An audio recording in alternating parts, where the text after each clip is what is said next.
de Blois. Nous avons pu remarquer que 2 types de roches étaient majoritaires. Sur la partie inférieure des édifices, le calcaire de Beauce, puis sur la partie supérieure, le tuffeau. Le calcaire de Beauce est un matériau solide qui constitue la base des bâtiments puisqu'il ne craint pas l'humidité.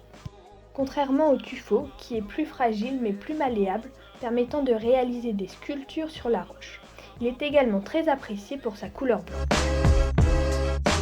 Il en est de même pour la cathédrale Saint-Louis, où les piliers sont composés de calcaire de Beauce et le tuffeau, d'une blancheur extrême, est présent en hauteur puisqu'il s'agit d'une roche friable et fragile face aux intempéries. Pour vérifier qu'il s'agit bien du calcaire, nous avons réalisé un test en versant de l'acide chlorhydrique sur la roche. Le calcaire réagit avec l'acide chlorhydrique pour former de l'acide carbonique H2CO3 qui formera ensuite de l'eau et du CO2, produisant une effervescence. Lors de notre test, une effervescence se produit, notre information est donc vérifiée, il s'agit bien d'une roche calcaire. Ensuite, devant la cathédrale Saint-Louis, on observe des pavés de calcaire de Beauce qui ont la particularité de présenter des fentes de dessiccation très marquées, c'est-à-dire des craquelures répandues sur la surface du calcaire. Ces fentes de dessiccation peuvent également se manifester à travers des marques ressemblant à des tiges qui sont en réalité des traces de fossiles de végétaux emprisonnés par le calcaire. Ainsi, ce sont de petits végétaux aquatiques photosynthétiques vivant dans les eaux douces, appelés charophytes, qui sont à l'origine de ce phénomène. Grâce à la photosynthèse, les charophytes fixent l'ion hydrogène au carbonate, causant alors l'alcanisation du micro-environnement, ce qui provoque le déplacement de l'équilibre de la réaction, entraînant la nucléation du calcite et donc la formation du calcaire. Il existe une multitude d'espèces de charophytes selon les calcaires étudiés.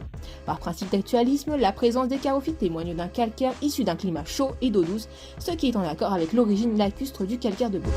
Cependant, ces fentes restent un phénomène rare, contrairement aux microkarstes observables à la surface du calcaire de Beauce, qui résultent de la dissolution du calcaire par de l'eau acidifiée par du CO2 dissous.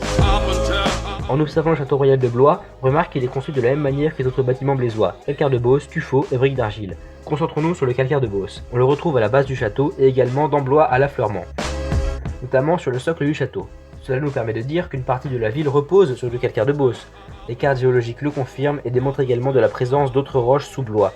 Elles permettent également de les classer chronologiquement grâce au principe de superposition. On a ainsi, du plus ancien au plus récent, la craie du Crétacé, les argiles à silex, le calcaire de Beauce et les alluvions de la Loire.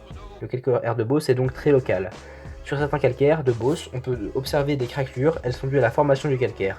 En effet, la sédimentation des débris organiques au fond d'un lac forme une boue calcaire, l'alternance de saisons sèches et humides crée des fissures dans la boue qui se remplissent par une nouvelle boue. Après diagénèse, on observe ces roches. D'après le principe d'actualisme, on peut donc dire que le climat était tropical. Un carrefour à Blois s'appelle Jean-Marie Laurin en l'honneur du géologue qui a dédié une partie de sa vie à l'étude du calcaire de Beauce. C'est dommage, on aurait aussi pu parler du tuffeau. Nous pouvons également parler des briques rouges que l'on retrouve sur certains bâtiments. Et si on refaisait une vidéo sur ces deux matériaux ?